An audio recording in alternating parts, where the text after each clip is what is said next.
Hi, ಇವತ್ತು ನಾನು share ಮಾಡ್ತಿರೋ ವಿಡಿಯೋ ಬಂದು ಪಾಲಕ್ ರೈಸ್. ಈಸಿಯಾಗಿ ಟೇಸ್ಟಿಯಾಗಿ 10 ಮಿನಿಟ್ಸಲ್ಲಿ ಮಾರ್ನಿಂಗ್ ಬ್ರೇಕ್ಫಾಸ್ಟಿಗೆ ಫಾಸ್ಟೆಸ್ಟಾಗಿ ಆಗೋದು ಹೇಗೆ ನಾನು ರೆಡಿ ಮಾಡಿ ತೋರಿಸ್ತಾ ಇದ್ದೀನಿ. ಬನ್ನಿ ನೋಡೋಣ. ಬ್ಯಾಚುಲರ್ಸ್ಗೆ ಒಳ್ಳೆ ಈಸಿ ರೆಸಿಪಿ ಇದು. ನಮಸ್ಕಾರ, welcome back to my YouTube channel VK diaries. ಬೆಳಗ್ಗೆನೆ ಪಾಲಕ್ ಸೊಪ್ಪು ತಗೊಂಡ್ಬಂದಿದ್ದೀನಿ. ಪಾಲಕ್ ರೈಸ್ ಮಾಡ್ತಾ ಇದ್ದೀನಿ ಮಾರ್ನಿಂಗ್ ಬ್ರೇಕ್ಫಾಸ್ಟಿಗೆ. ಕುಕ್ಕರ್ ತಗೊಂಡು ಕುಕ್ಕರ್ ಬಿಸಿ ಮಾಡಿ ಒಂದೇ ಒಂದು ಸ್ಪೂನ್ ಆಯಿಲ್ ಹಾಕ್ತಾಯಿದ್ದೀನಿ. ಒಂದು ಈರುಳ್ಳಿ ಹಾಕ್ತಾಯಿದ್ದೀನಿ ಹಚ್ಕೊಂಡಿರೋದು, ಮತ್ತು ಕರ್ಬೇವಿನ ಸೊಪ್ಪು ಹಾಕ್ತಾಯಿದ್ದೀನಿ, ಶುಂಠಿ ಬೆಳ್ಳುಳ್ಳಿ ಪೇಸ್ಟ್ ಹಾಕ್ತಾಯಿದ್ದೀನಿ, ಮತ್ತು ಟೊಮೊಟೊ ಹಾಕ್ಬಿಟ್ಟು ಚೆನ್ನಾಗಿ ಮಿಕ್ಸ್ ಮಾಡ್ಕೊಳ್ತಿದ್ದೀನಿ. ಟೊಮೊಟೊದಲ್ಲಿ ನೀರು ಬಿಡಬೇಕು. ನಾನು ಪಾಲಕ್ ಸೊಪ್ಪನ್ನ ಮುಂಚೆನೇ ಕುಕ್ಕರಲ್ಲಿ ಬೇಯಿಸ್ಕೊಂಡು ಮಿಕ್ಸಿಗೆ ಹಾಕಿ ಗ್ರೈಂಡ್ ಮಾಡ್ಕೊಂಡಿದ್ದೆ. ಅದು ತರಕಾರಿಯಾಗಿ ಅದನ್ನು ಹಾಕಿ ಮಿಕ್ಸ್ ಮಾಡ್ತಾಯಿದ್ದೀನಿ ಜೊತೆಗೆ.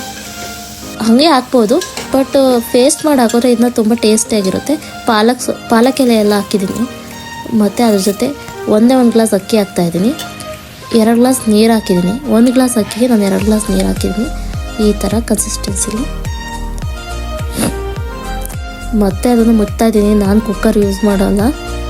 ಕುಕ್ಕರ್ ಯೂಸ್ ಮಾಡಿದ್ರೆ ನಾನು ಮುಚ್ಚಲ್ಲ, ನನಗೆ ಭಯ ಆಗುತ್ತೆ, ಬ್ಲಾಸ್ಟ್ ಆಗುತ್ತೆ ಅಂತ.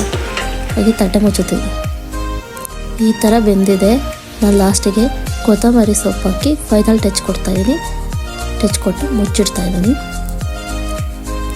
ದಮ್ ಆದಮೇಲೆ ತಟ್ಟೆಗೆ ಹಾಕ್ಕೊಳ್ತಾ ಇದ್ದೀನಿ. ಈಗ ಘಮ ಅಂತ ಇದೆ.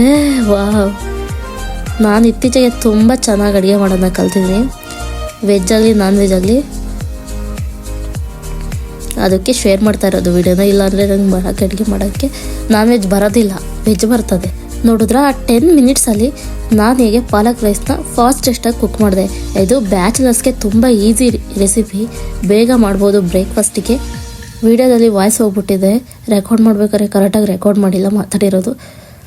ತುಂಬ ಟೇಸ್ಟಿಯಾಗಿ ಲೈಕ್ ಬಿರಿಯಾನಿ ಟೈಪ್ ಬಂದಿದೆ, ಟೇಸ್ಟ್ ಆಗಿದೆ. ನಾನು ಬಿರಿಯಾನಿ ಮಸಾಲೆ ಹಾಕಿದ್ದೆ ಸ್ವಲ್ಪ, ಅದಕ್ಕೆ ನಾನು ಅದನ್ನು ಹೇಳ್ತಾಯಿದ್ದೀನಿ. ಬಿರಿಯಾನಿ ಥರ ಟೇಸ್ಟ್ ಬಂದಿದೆ ಪಾಲಕ್ ರೈಸು, ತುಂಬ ಸಖತ್ತಾಗಿದೆ.